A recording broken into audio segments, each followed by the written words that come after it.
I can't remember what it used to be. I haven't been back in 45 years. You know, when they offered me this job, I remember my agent saying, look at the role of Mark, and I got on page 9 and realized that he must have made a mistake because this was the lead in the movie. I said, this is the lead, you know, you're giving me the wrong character name. He goes, no, they want you for the lead. And so I called them up, or they called me up, and I said, why do you want, you know, how many people turned this job down? And they laughed.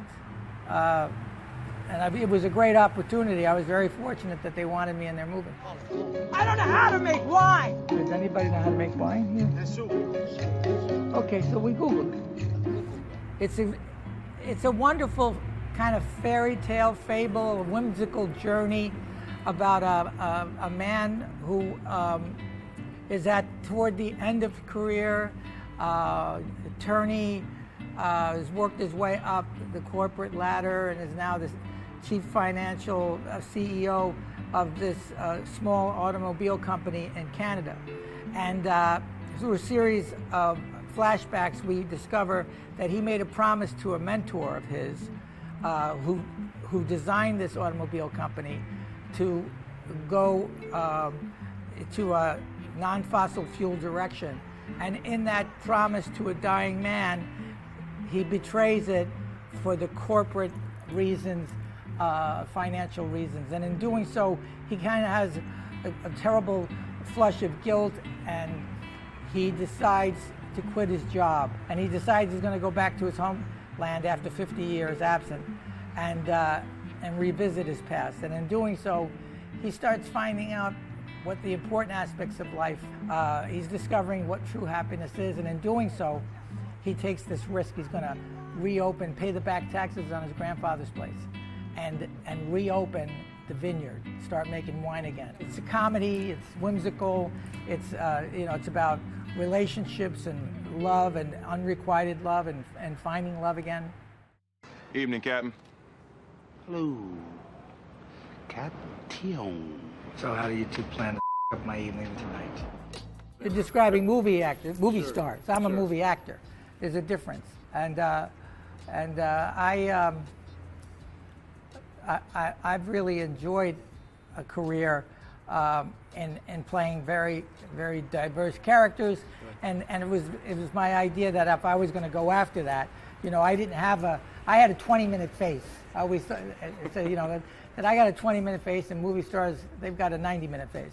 You know, so it's like, how am I able to change this face enough that they never get sick and tired of me? How can I turn this humble craft, this acting craft, you know, these minor gifts that I was given, and turn it into a 30-year career? Now, I didn't think I'd live this long, so I prayed for a 30-year career, and now I'm stuck with a 40-year career. So thank God I'm still able to get a job at this age. You look like a smart kid. So I'm going to tell you something which I'm sure you'll understand.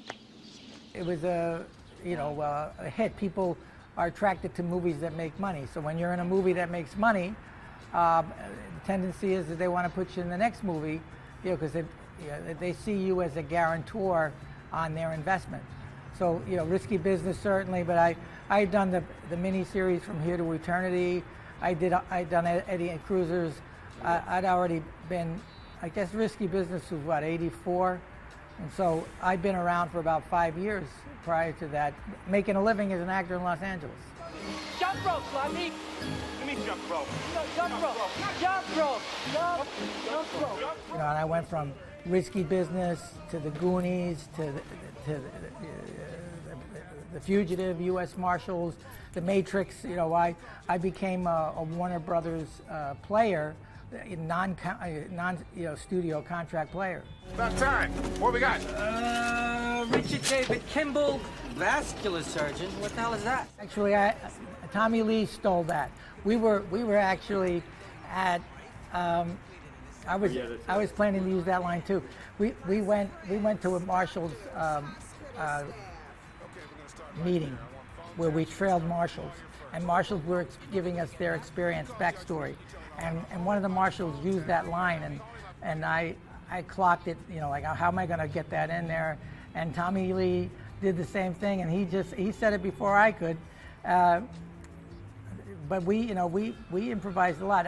Look, I remember James Cagney always saying is that if you can do one or two things that keeps you memorable, and I pretty much made a career on anemic written roles that I could see that I had an opportunity to turn it into a standout performance, no matter what the length of the time was in character or film time.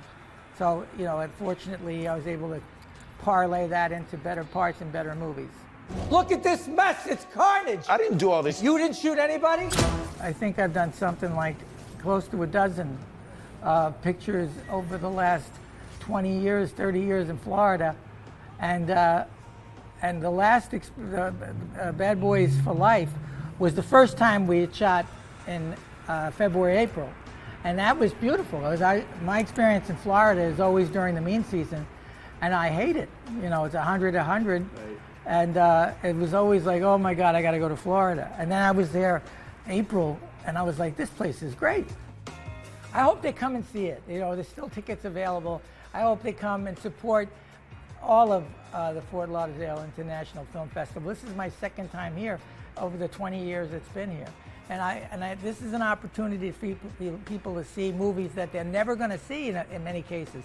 Our film has been bought, so we're going to have the luxury of having an afterlife. But a lot of really great films and short films and new artists and old artists like myself getting to work with new young people.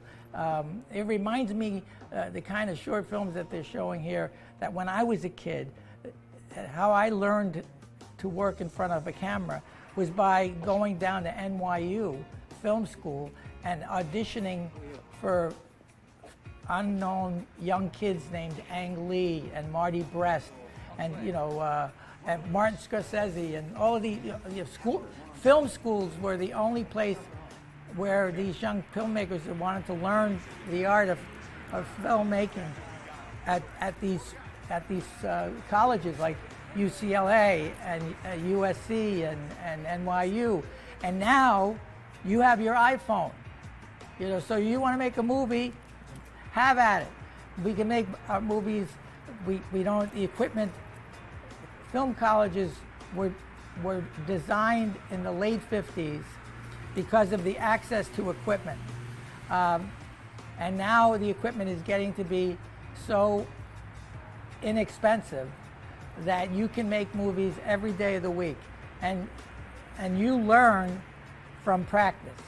And so you've got to make a lot of really bad movies in order to make a good one.